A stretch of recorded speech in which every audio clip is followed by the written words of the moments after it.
In this video, I will share some tips on how to develop the Conduit feature definition list. I first recommend creating a list outside of OpenRoads prior to creating the features. This is going to be helpful to see the features in a list format to check for completeness.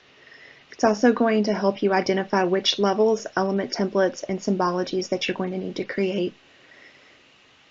It's going to help in building a folder structure that's consistent among all three levels. You can also use the spreadsheet to be filled out or checked by designers, and it's a great way to document the configuration once you're finished.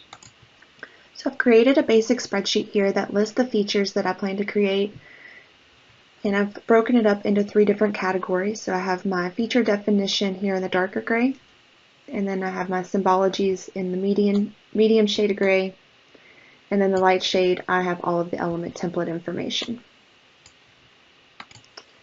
Alright, so the first thing we're going to do is build out the feature list for conduits.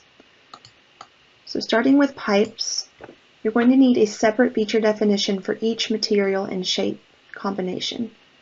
You might also opt to include some user-defined features as well, which means it's going to be user-defined as opposed to pulling from a Conduit catalog. You're also going to need a separate feature definition for any pipes that you would like to have on different levels or use different symbology. So think about existing versus proposed here. Next we'll look at culverts.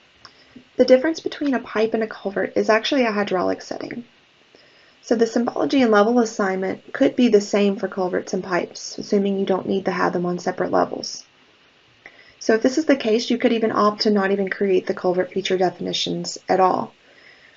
You could have them all as pipes, and then that hydraulic setting could be toggled on after placement. There is an advantage of creating these separate feature definitions though, because if we create them as separate feature definitions, that hydraulic setting can already be pre-configured so the user doesn't have to set it themselves.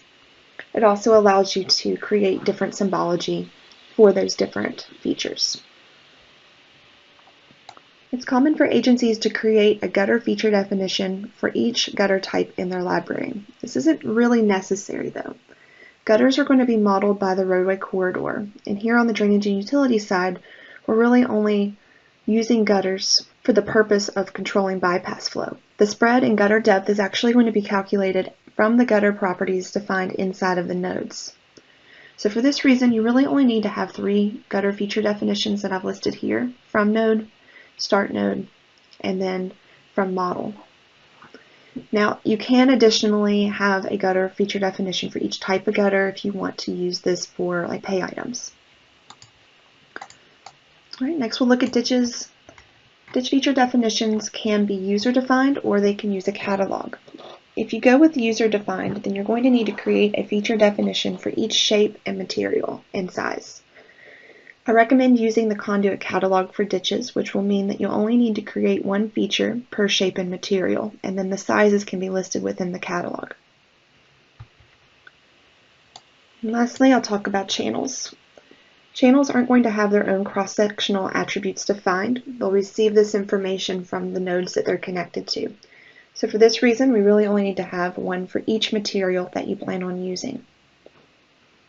One other consideration when you're working with these feature definitions lists is you want to consider existing features and proposed. So start by just creating an existing feature for each type of element that you're going to have, and then build this list out as you find it's needed. Another consideration you're going to want to have is a naming convention.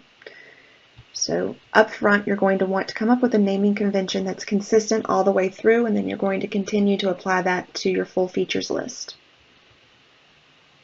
If I go over here to the utilities list, I have a very small sample set, but the idea is really the same. You're going to create a utility feature for each type of utility that you plan on modeling, as well as per shape and material.